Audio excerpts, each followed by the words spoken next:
Hey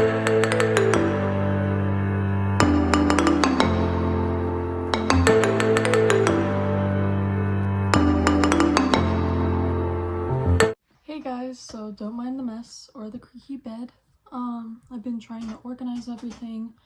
But yeah, so basically I wanted to do something a little bit different, and since yesterday was Epilepsy Awareness Day, I thought, hey, I was going through things, and like I said, I was organizing and stuff, and I came across this book, and it's all about like different neurological disorders. And so I'm gonna find about like epilepsy and stuff, which okay, so this is a different chapter, and if you guys want me to read the other chapters, please let me know and I will read it. But for today's video, we are going to be reading in chapter 2. It's the injured brain, and it covers epilepsy and cerebral palsy, and cerebral palsy awareness day was March 25th. And so I think this just works out great. And so I'm just going to be reading it. And yeah. So it says, you've probably seen a 4th of July fireworks show. Think about a single large rocket going off. It shoots into the dark night sky and bursts into millions of particles that slowly drift down.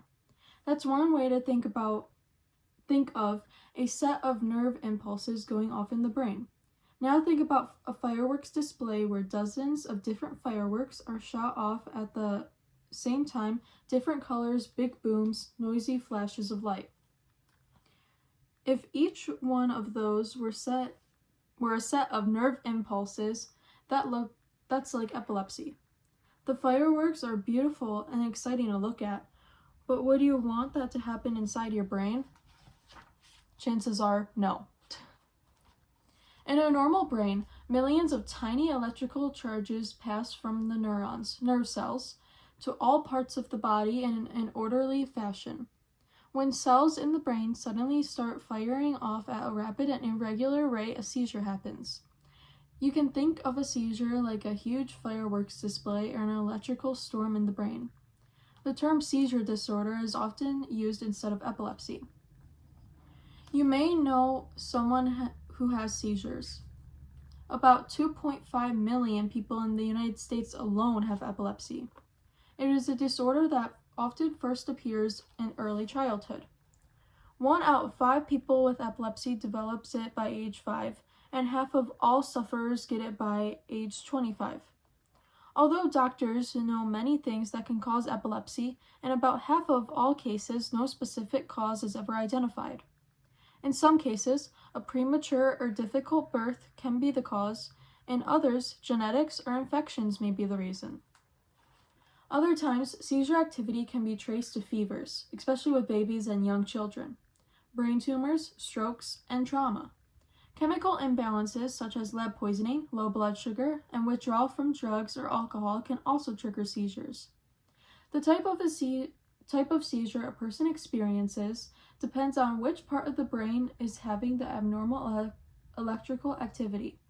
For examples, if neurons start firing irregularly in the part of the brain that controls vision, a person might see flashes of light.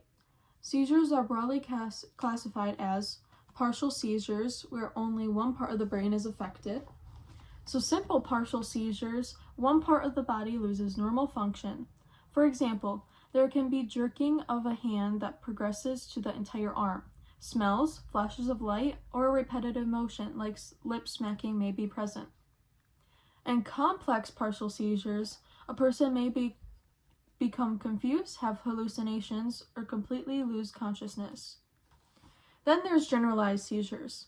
All or most of the brain is affected. Absent seizures. These usually occur in children only, who lose consciousness for only a few seconds, but dozens of times a day. The eyelids flutter and the child's activity briefly stops.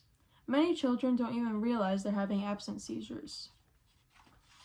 And then I'm going to stop this there because there's this part that, and this is an EEG. I used to get those, like, a lot. If you want a video on those, I can do a video on those. But this part is really important, and it says be a hero, and it tells you what to do if someone is having a seizure. And so you call for help and be sure the person is laying flat on the ground or floor. Remove any surrounding objects that could cause injury. Use a pillow to protect the head if it's available. Roll the person to one side to keep the tongue from blocking breathing and to prevent saliva from being inhaled. Don't force anything into the mouth. Don't hold arms and legs down. When the seizure is over, the person will be confused or groggy. Protect privacy and dignity until help arrives. I just thought that was really important. Tonic-clonic seizures. The person having a tonic-clonic seizure immediately loses consciousness and falls to the ground. This is basically like what's presented in movies, and like what I hate is like, sure, some people have these types of seizures, but there's a lot of people and like a lot of different seizures that can happen, and so be aware of that. Like, some seizures can just look like daydreaming, so just please be aware of that. Breathing stops and rigidity sets in. I don't even know what that says. Sorry, I'm terrible at reading. Then rhythmic jerking movements begin, lasting for 2 to 3 minutes. That's the clonic phase.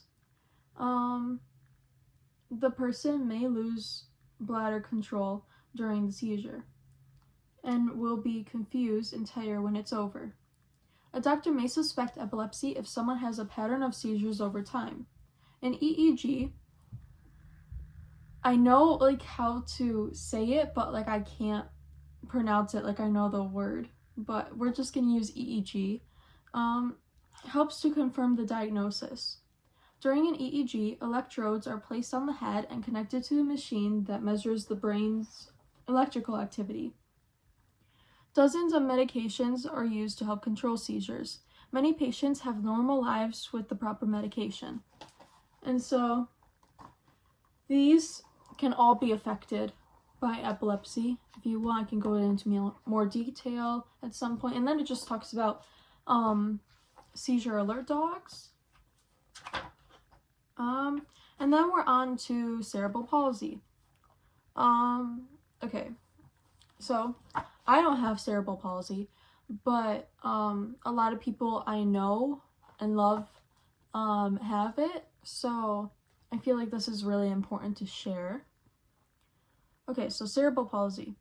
Imagine this. What if you couldn't stop your leg from moving in circles? What if your right arm was twisted so tightly towards your chest that you couldn't eat or write with it? You might have to go to school in a wheelchair. Your jaw muscles or tongue might be affected. Other kids might not understand what you're trying to say because your speech is slurred. That's what it's like to have cerebral palsy. Over 500,000 Americans have cerebral palsy, or CP, and about 4,500 babies are diagnosed with it each year. CP is usually identified in infancy or early childhood. Scientists believe CP occurs when areas of the brain that control muscle movements either fail to develop correctly before birth or are damaged during delivery. A brain that is damaged in this way can't control movement or posture correctly. While the exact cause of CP isn't known in most cases, doctors do know some of the situations in which the disease is likely to develop. If a pregnant woman has or gets certain diseases, such as German measles, it can interfere with the proper brain development of her fetus.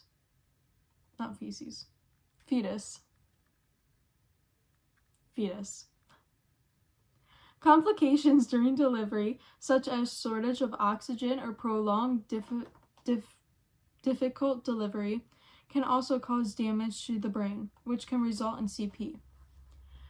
Conditions that occur after birth, infections such as meningitis or encephalitis, or a severe brain trauma, bike or car accident, fall, abuse, are other factors that can lead to CP.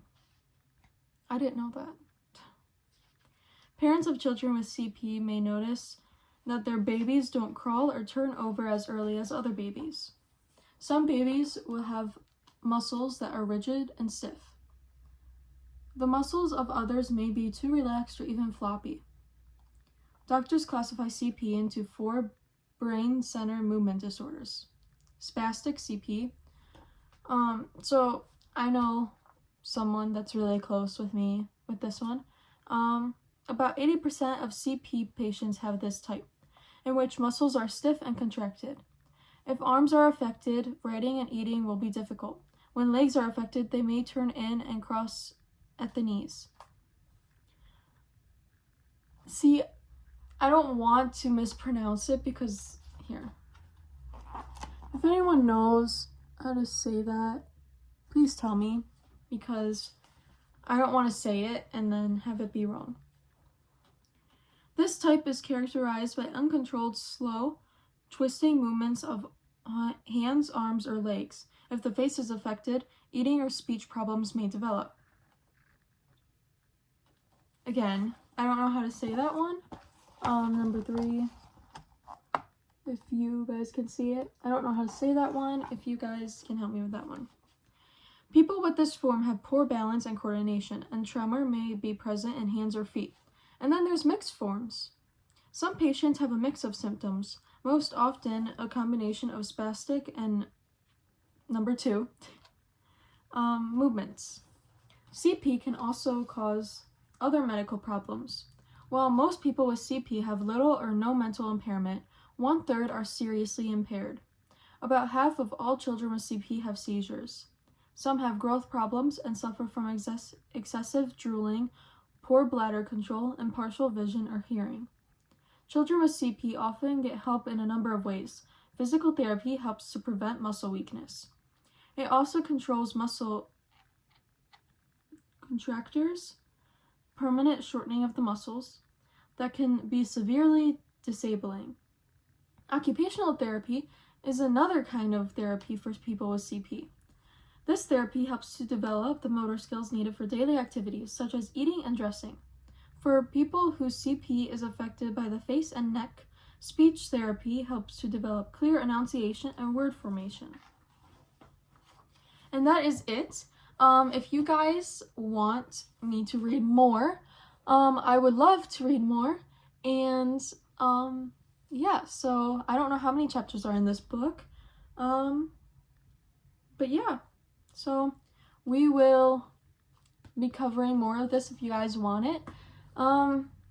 Yeah, so I thought it would be cool to do something different.